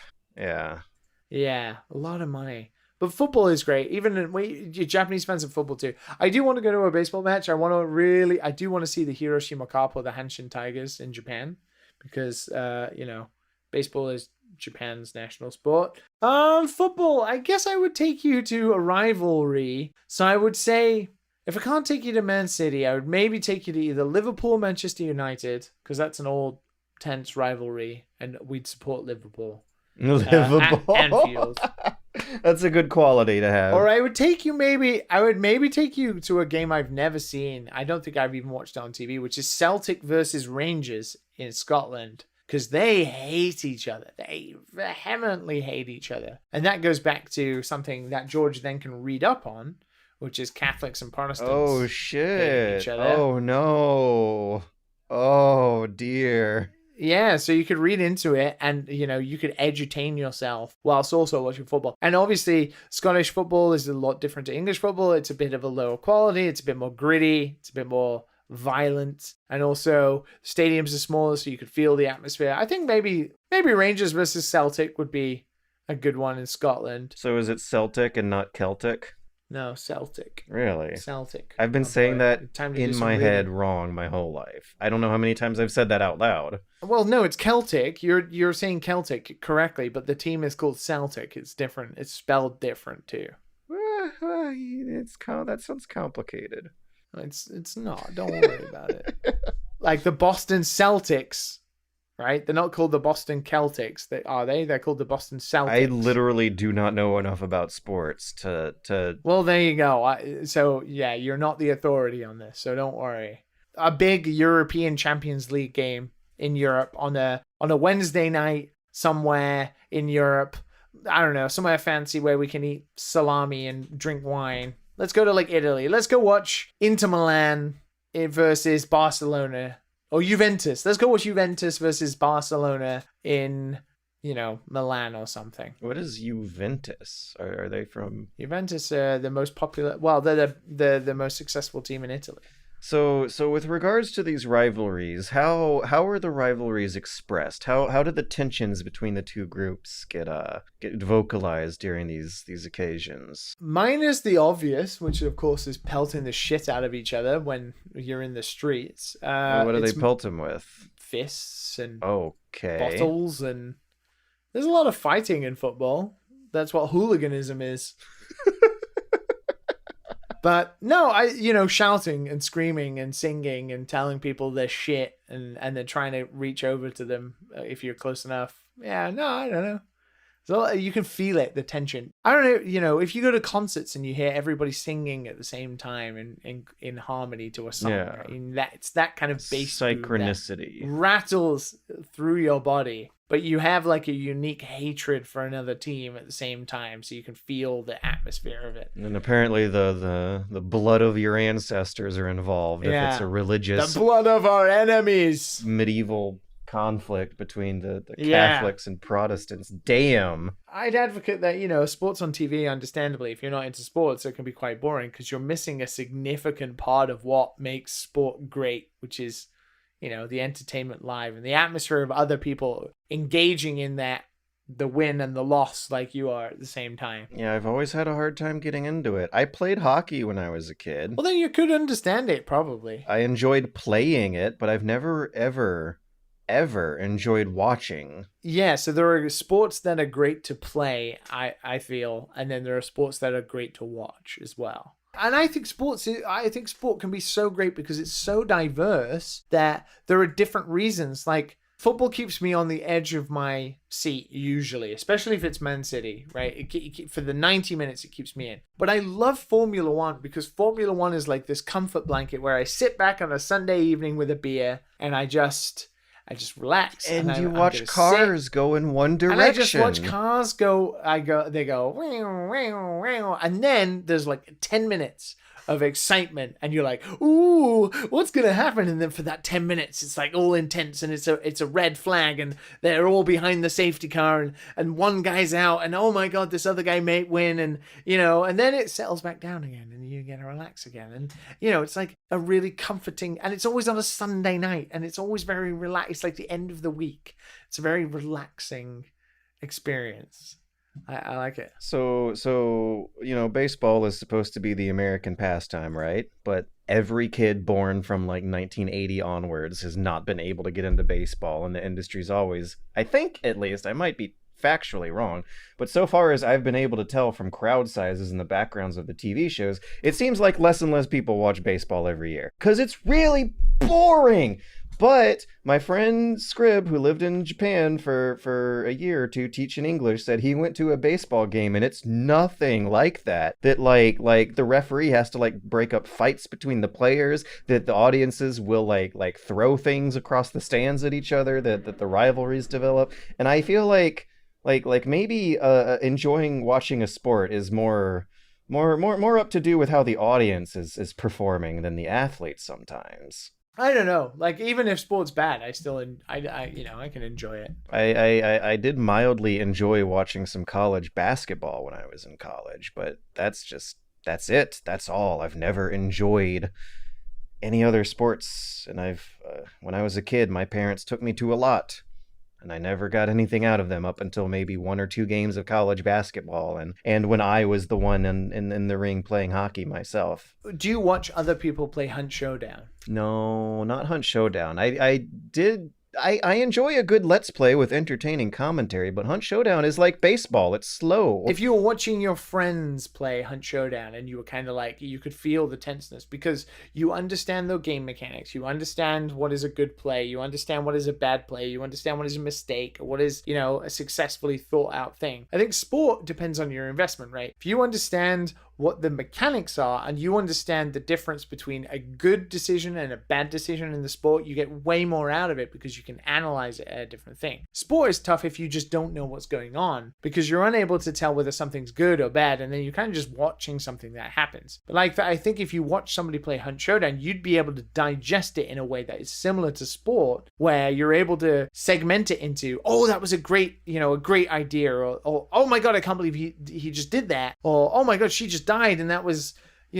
she should have done this, and then you get into the gaming parts of sport, and with the last clutch play, I think you can understand a bit more of like how. But the downtime, like even in basketball, well, not in college basketball, but in national basketball that's on TV, there's a lot of downtime just to play commercials. That's a you thing. That's an American thing. That is entirely just an American thing. Japanese sports and British sports are not like that. When you play football, there's no like, and brought to you by Powerade is the halftime show, or, oh, play of the game. I wish it was just halftime. They literally stop like for fucking 2-minute commercial breaks every 90 seconds sometimes in NBA games. It is play of the game. Ridiculous how fast-paced and nonstop a good game of basketball is, but an NBA game is stop and go, full of downtime. Play of the last 10 minutes or 10 seconds brought to you by the Ford Corolla.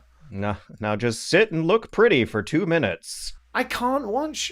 That's why I've always been infuriated by American football. I cannot watch that sport for love nor money. Yeah, I never got into it either. Every 30 seconds. And it's so infuriating. I don't. Even golf moves faster. That says a lot. And that says a lot. I wonder how many times in history that sentence has been uttered. Even golf moves faster is not something anyone gets to say often. No, I know. It's mad. But I think sport can be pretty great. I know, not traditionally a gaming thing, but I do feel there's a lot of similarities between the highs of what we get out of games and the highs of what we can get out of sports, both playing and also spectating. It is the ancient ancestor of video games. Yeah, video games came from sports. Pong was the first video game, arguably. It stems from sports. And then you try to think where sports came from, and it gets a little nastier, whether or not combat sports, if wrestling, if was wrestling the first game in history. When you play with the doggy, even if you're a cute little beautiful doggy who doesn't have like language and humanity circulating through their brains, the games they play with you are fighting games. It's tug of war, it's chasing around the house, and maybe I shouldn't think too much about this before asking a question from Beggin Blue. Good old Beggin. Dear dads and daughters, Gama Sutra is rebranding as game developer. I'm sure anyone can think of reasons why one or both names are questionable. I started to wonder how you would call your own gaming-centric website. SuperBunnyHop.com, you did already. Yeah, I thought it was... You already did. Combining Nintendo's thing with the Quake thing. Game Developer Magazine already exists. Calling it Game Developer, they need some sort of third word. I can totally understand why. I always liked Gama Sutra, but I can understand why Grandma wouldn't. But, man, Gama Sutra is at least a fun pun, you know? Yeah, but if you want to be taken seriously, it is the industry's only business outlet. It's not great. But I do think Game Developer Magazine has already been taken. I'm just going to double check that, because otherwise why wouldn't they put that on the end, even if it's online? Yeah, Game Developer Magazine existed from 94 to 2013. Oh, man. Hit points. That already exists. All the good ones already exist, I'm sure. Energy meter? Upgrade tree? Have you ever heard of that in games? Upgrade tree, that's a good one. I like that. Yeah, something a little bit about like the production process, making things better over time, or managing, your team's energy. Mine would be entirely a game developer focused one too. I have a fun idea. Go on. Game development strategy guide. Game dev strategy guide, issue number 1. How to be the best game developer. How to make a Spelunky clone. How to make a Super Mario clone. In 10 easy ways. Yeah, they should totally do something with the strategy guide terminology. That would be really cute, I think. I think that would be adorable. And then still get the idea across and make it sound appealing to industry types. I'd call mine, yeah, like strategy guide, game dev strategy guide, strategy guide. No, it wouldn't be strategy guide magazine. It would. Unfortunately, having game dev in front messes up the smoothness of the vowels and the syllables, but you'd never run out of ideas for how to format it and give it its look and aesthetics either. Oh, I'm getting all wispy thinking about the good old days of magazines and how when I grew up as a kid, I thought that I'd come into some opportunity where I'd get to decide a page layout and what colors I'd want next to my column, and those dreams are gone.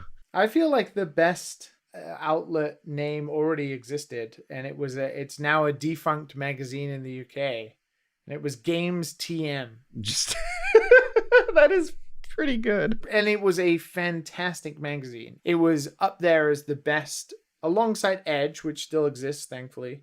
Games TM was brilliant. You ever read through a kill screen?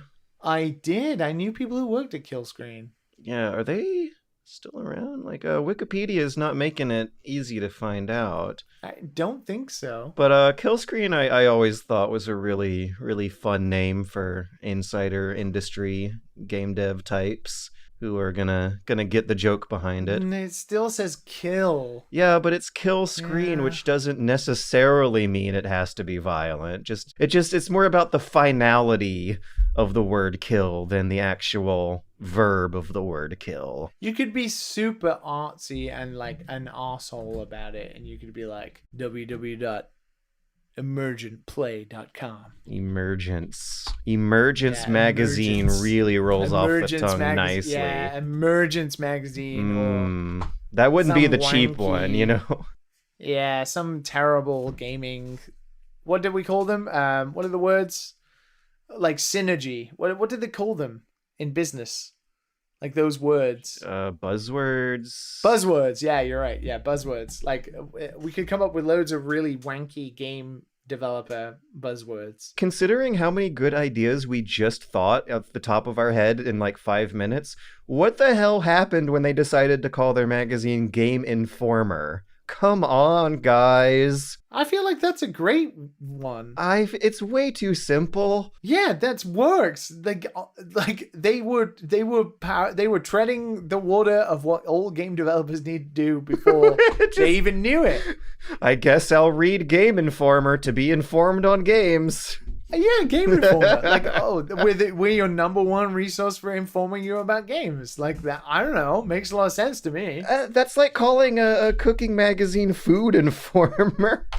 Or a car magazine Car Informer. No, it's more the equivalent of like, no, it's more of like the equivalent of like Chef's Digest or something, right? It's like, it's outlining yourself as the number one place to go, as the place to find information. I feel like it does what it says. It's better than Kill Screen. Like, I get it, but you don't know what you're gonna get. I don't know. It's been around for like 25 years. Give them some credit. Well, maybe that's why I'm yearning for something new. I don't know. I think we've already got some pretty good. I've always thought Waypoint was a great name for a website. Waypoint's a great name. Electronic Gaming Monthly is like on the same tier as Game Informer for me. Nintendo Power was a great name. Nintendo Power is a good name. Yeah, They could have called it anything. Like they did in the UK, which was terrible. Official Nintendo magazine. Playing with Power. Yeah, it's great. I feel like Game Informer is up there with official official PlayStation magazine, official Nintendo magazine. No. It's They're just using the word informer. Like, informer sounds like a spy. Like, informant. Man. If they called it Game Informant, that would have been better. How unimaginative is my brain then? Because I didn't think of that. I was thinking of someone looking at a dictionary. How often do you use the word informer in your daily life? No, if you're a spy, you're an informant. It's different. Yeah. It's different. But I'm asking you, how often do you use the word informer in your life? Oh, 3 to 5 times a year, Yeah, exactly. talking to sources, exactly a common interviews. word. Just, it's simple. Simple always stands out. How do you remember Kill Screen or do you remember Game Informer? When I'm on my deathbed, I guess I'll concede. When I'm on my deathbed, there's going to be more memories of Game Informer than there are of Kill Screen. Thank you.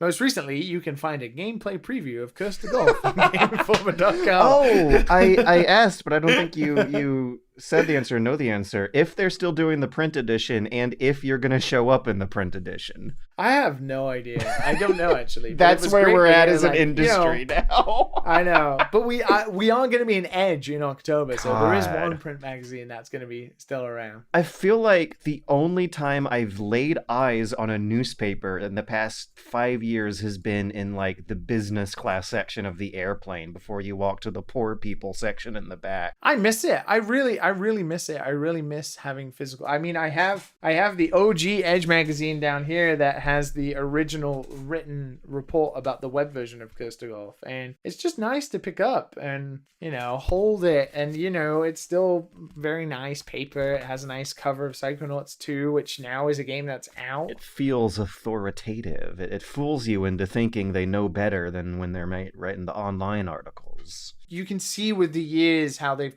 I remember when Edge magazine was a thick mother of a magazine. It was a very thick, and now it's a very thin slice, let's say, because of course it that it costs money. So quickly flipping through nowadays, what sort of advertisements do they look like? What are the products that are buying ad space for print editions these? Because it's been years since I've flipped through one of those. Mostly web focused stuff, but the UK ones barely have any advertising in them. Famitsu, on the other hand, oh boy. Oh, is Famitsu still a thing? Actually, is Japanese print physical media still been a thing throughout the pandemic? Yeah, that's never changed. And you turned out you were you in a print Famitsu? No, but I know we were on the online one, and actually I was interviewed 3 times at Bit Summit by Famitsu. Oh, is it Japanese or English? It was Japanese. Like we nice. Had one... They probably respect the hell out of you. Well, I had some help as well, but no, we were interviewed when we arrived at Bit Summit, like showing the game off and we were a part of the Famitsu stream, and then we were interviewed during Bit Summit because the game was getting, a lot of plays and was kind of one of the, I mean, it's amazing to say, but, it was one of the games of the show. And then, of course, we won the Excellence in Game Design Award at Bit Summit, and then we got interviewed again. Well, that was kind of interesting. Yeah, like I said, the first of many. There'll be a whole nother glut of this on launch, too, that'll keep you awake for days, I'm sure. I don't know. I don't even want to think about that. I can't, because I still have such a job to do, which is the mission has changed from like, oh, let's just get people to notice the game to holy shit, people actually might like this game, therefore we need to make a good game. I think you're gonna have a lot of fun with all the interviews that are gonna come after launch. It's been really fun seeing the Cruelty Squad developer react to his commercial success. The guy did like one. Has he reacted to your video yet? He retweeted it on his consumer soft. Fucking, I love that name. He retweeted it on the official Consumer Soft Products Twitter account, but his main account is hilarious. It's like Drill 2. And he did one interview shortly after launch that was really snarky, like all ironic short answers about how fucked up he is. But then after he like started selling in the hundreds of thousands of copies and is sitting on top of a big pile of Scrooge McDuck money now, he did a really serious, genuine interview with Vice Motherboard.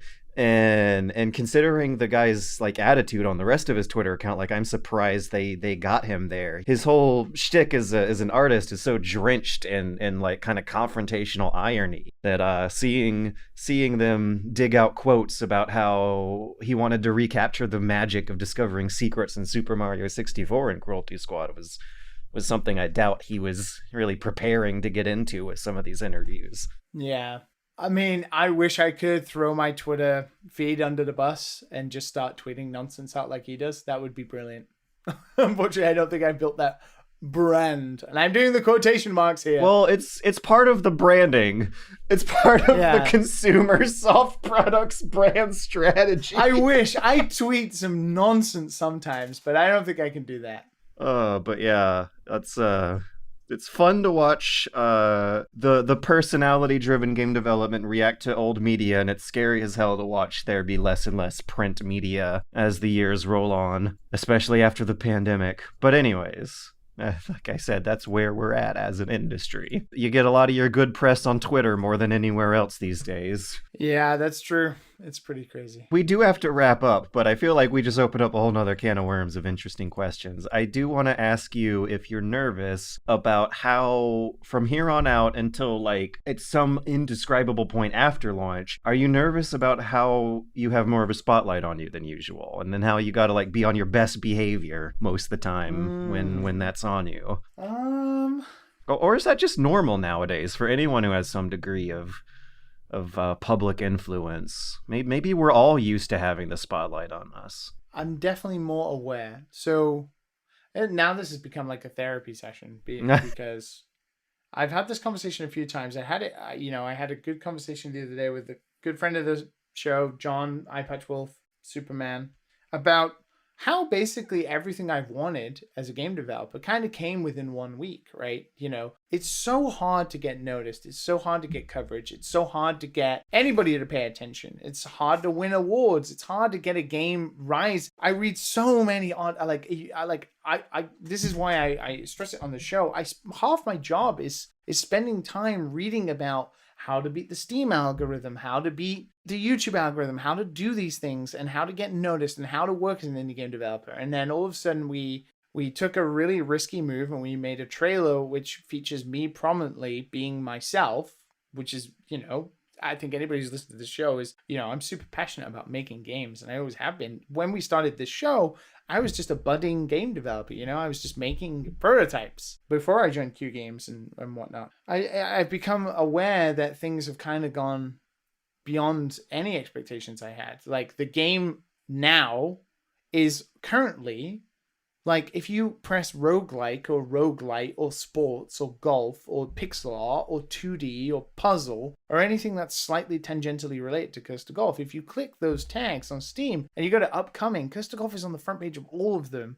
And now that means that media reach out and you get people like Patrick Klepek DMing you and saying, can I play a build of the game? And then you have Kotaku writing like 2 articles about your game. And all of that then focuses back onto the trailer. And then more people watch the trailer, which means more people see my face. Therefore, more people reach out on Twitter and you become more acutely aware. But then I just have to remember that the reason why people like that trailer, or the people who do, like it because I was just myself in it. So why would I change that?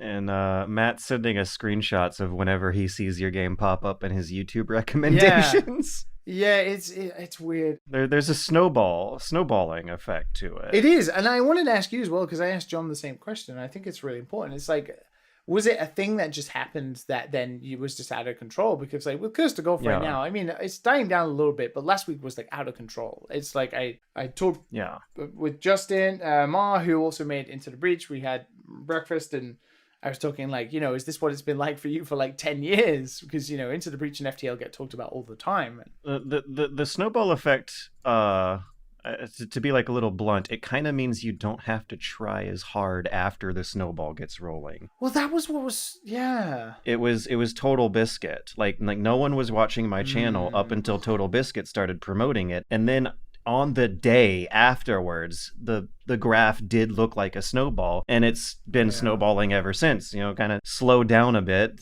since the past 2 years were so much slower. But the thing is that when I get back into it, the snowball's gonna get back up. Like the ball is still there. I'm not gonna have to get promoted by Total Biscuit ever again. Well, that's what I'm wondering now, is whether the announcement and how successful, like I can't say anything other than it's been a success, a huge success, because it's way beyond any of our expectations. I mean, a combined total across all of the different trailers across YouTube is about 200,000 views, right? That's amazing for an indie game.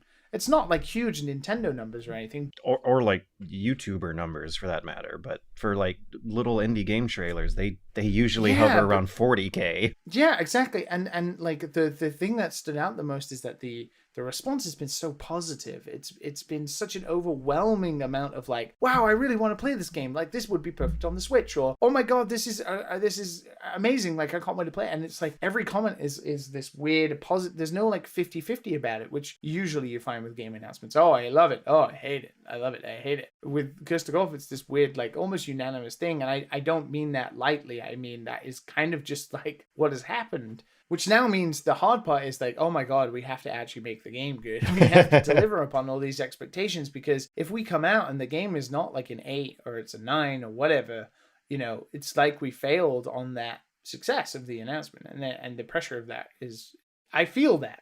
I really do. I really feel that now. And it's scary for sure. Yeah, and I don't envy that at all. Like, I vomited when I made the Patreon announcement. Did you do any stress vomiting? Well, no, but I've had to deal with running a team and making sure my team are happy and making sure that they're happy making the game and stuff like that. In a long way background to what you were talking about awareness of like who is working on games and stuff like that. The proudest thing I take away from this is the announcement was so successful, and we have such an amazing team making the game. I'm so lucky I get to direct these people, but every single one of them changed their Twitter bio to say Curse to Golf. Like, I'm the writer of Curse to Golf, or I'm the musician on Curse to Golf, or I'm the art director for Curse to Golf, or I'm a programmer on Curse to Golf. And all these people changed it because they're so proud to be working on what they're working on. And that is like the greatest success to me as somebody who's I'm entirely responsible for a person's everyday day-to-day happiness, right? Like, I am someone's boss, and therefore it is up to me to not be a miserable, horrible person. And games are great, and like making games is important, but it's never as important as somebody's job, right? I don't want my programmer turning up every day being like, oh, I don't want to spend another 9 hours working with Liam, right? You don't want to be in the news for all the bad reasons. Well, I don't think I would ever, because of Rockstar, right? Look at what I took away from Rockstar. I never want to inflict that upon someone else. But I also don't want to be someone who is so obsessed with game design, like I am, but so obsessive to the point where you're fixating on things that get frustrating and they get in the way of progress. And it's been a hard balance between how do we make the best game possible by obsessing about the little details and making the game polished, at the balance of not frustrating every teammate and team member about, oh, I need this pixel to be over here, or I need this to feel like this, and spending 7 hours trying to tweak the most minutiae of things. But to get to a good game, you have to go through those long and vigorous processes. But thankfully, everybody on the team is very, pumped and willing to work on it. So to go all the way back to whether I feel the intensity a bit more, or, people staring at me a bit more, I'm happy about one thing, which is, publicly, I think most people know me as a podcaster, and I've been fine with that, right? Mm-hmm. Like, Dan Sons is an amazing thing, and we have an amazing community and stuff like that. But at the same time, my job is a game designer, and I want to be known for what I do. You're going to get known as an auteur game designer now. Well, I don't want that, but I do want to be known as a game designer as well, right? I don't want to just be known as a podcaster. I want to be known as someone like the people I respect. My dream is to be somebody like the people I respect, really talented game designers. And because that's what I love, and that's what I care about. It's what I'm passionate about. I love game design. And Bit Summit was amazing because we won an award, and I'm so happy. And I would have been so happy if we won any award, because that's amazing. But the award we won was excellence in game design. And that meant a great deal personally, of course. But I don't know. Last week was just mental. On another a sort of positive message to play us out with as a well-known podcaster. Yeah, sorry. That was like a therapy session. Yeah. I do want to ask again. You did get your second dosage like just yesterday, right? I did. Yeah, and it sounds like you are fine, if not pretty darn great right now. You sound absolutely energetic and confident, and like it hasn't hit you that hard. Yeah, I feel like maybe I got like a fake dosage because I don't feel anything. I feel a bit like tired, and yesterday I was tired, but my arm is a little achy, but I don't feel anything. I didn't get a high fever or anything. So some people get side effects, some people don't. See how easy it is, kids? Yeah. Look at this. And all this happiness and energy and confidence and success you too can have if you get vaccinated and wear masks and maybe be extremely careful about what groups and conventions you go to. You can become a successful game designer if you take your second vaccine shot. Oh no, the yawn. I guess I jinxed it. Yeah, no, God, I'm fading.